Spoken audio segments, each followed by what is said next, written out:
Bad news for South Carolina. UConn is 90-2 in the NCAA tournament when leading by double digits at halftime. It says something about Coach Auriemma. Caitlin, you have battled against UConn throughout. I mean, you faced them, 3 times in the NCAA tournament? Twice in the NCAA tournament, and then I think we played them 3 times total. We played them 1 time in a Thanksgiving tournament and the Phil Knight tournament out in Portland, which was really fun. We lost there, too. Right.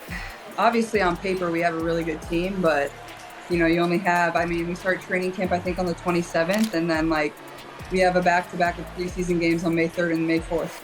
It was a great game. Honestly, I'm pretty sure we were down, 10 or 15 and came all the way back and won. That was, our first, win versus a team that was above 500, so thank you. Did you catch that moment when Diana Taurasi tensed up hearing Clark talk about UConn? The rookie didn't hold back on Gino Auriemma's tactical genius, admitting he's the coach who kept her up at night during NCAA tournaments. Clark straight up confessed that Auriemma always has something in his back pocket to bother you, a rare admission from a player of her caliber. What's crazy is how Bird and Taurasi reacted when Clark named Nika Mool as one of the toughest defenders she's ever faced. Their faces tell you everything you need to know. I think that's one of the best things about him. He has one game plan, but then he has something in his back pocket that he can go to, and that's going to bother you again.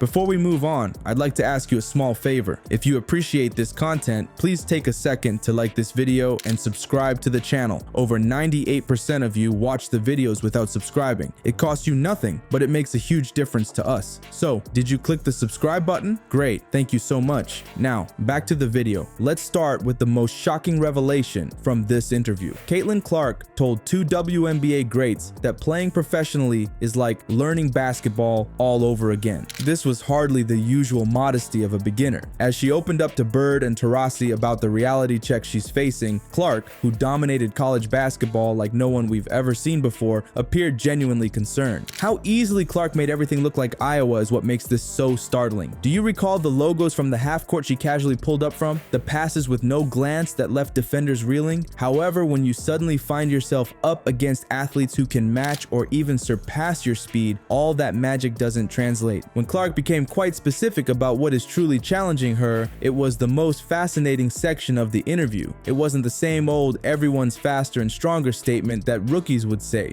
Rather, she described the specific thing that is making her less effective. Clark clarified, there's a lot of trapping, referring to defensive tactics she hardly encountered while in college. When Clark explained how WNBA defenders use their length and athleticism to make those traps nearly hard to escape, you could see Bird nodding knowingly. Clark acknowledged that she felt pretty uncomfortable when she was made to play mid-range. For someone who appeared to be able to score from anywhere on the floor during her collegiate career, that is a tremendous revelation. When she could merely shoot threes over lesser defenders in the NCAA, she talked about how important it was to build a solid floater and enhance finishing through contact. You're trying to get stronger, a lot of time in the weight room, and it's something I kind of enjoy, so it's been pretty easy for me to spend time in there. I think the biggest thing on the court is just that mid-range area. I got pretty uncomfortable in there when I would get in there. I didn't really have any floater. I didn't like taking a mid-range jump shot, so just getting more comfortable when I get my feet kind of into the paint. Honestly, trying to just add a floater to my game and,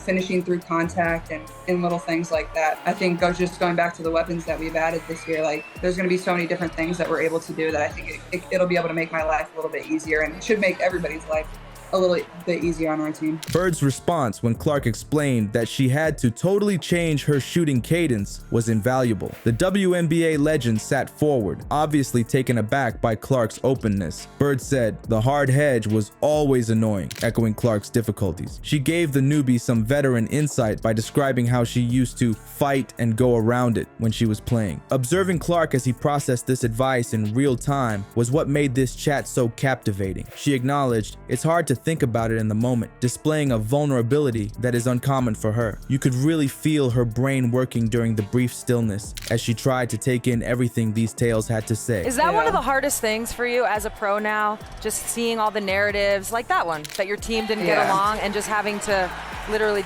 ignore it, deal with it, even though you know it's not true? Yeah, I think it's something you kind of just become used to. It's people think they know what's going on inside of your locker room and they just don't. At the end of the day, it's just, the girls that you have in there, and then obviously your coaching staff, and that's all that matters.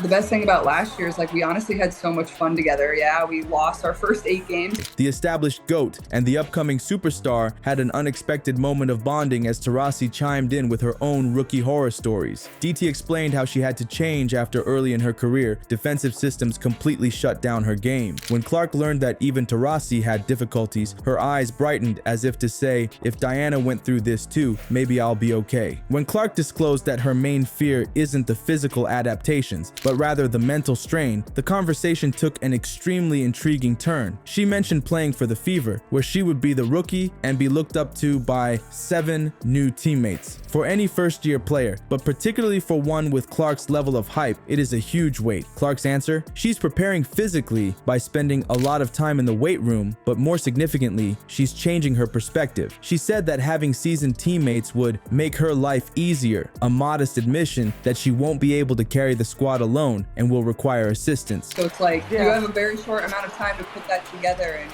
7 new pieces, and whether we carry 11 or 12, like it's more than half of our roster. Like everyone's wondering, have you been hitting the weight room? Was it the camera angle? What happened? Like, how did you do that? I've been trying to do that for 20 years.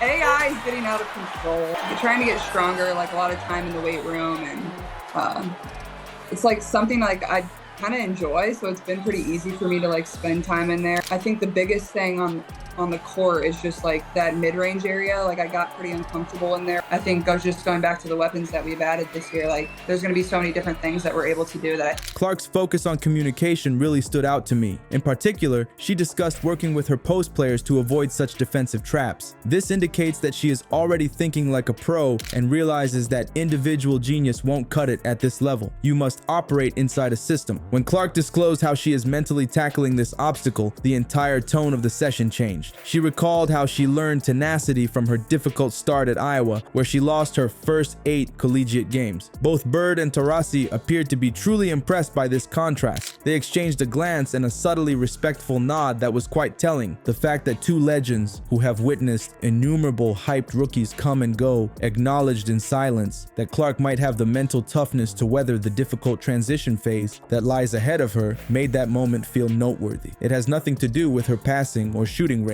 It was about her realizing that perseverance, humility, and adaptability are necessary for success in the W. We also saw the most genuine side of Caitlin Clark as the interview came to an end. What actually caught your attention? I know I'll make mistakes, but I'm not afraid of them anymore, she added, glancing directly at Bird and Taurasi. That's enormous. This young athlete was being brutally honest about the difficulties that lie ahead. It wasn't simply highlight reel Clark that we see on ESPN. Clark is unique in many ways than only her extraordinary court vision and shooting range. She is entering her debut season with this mental tenacity. That reckless attitude could be her hidden weapon as the actual games draw near.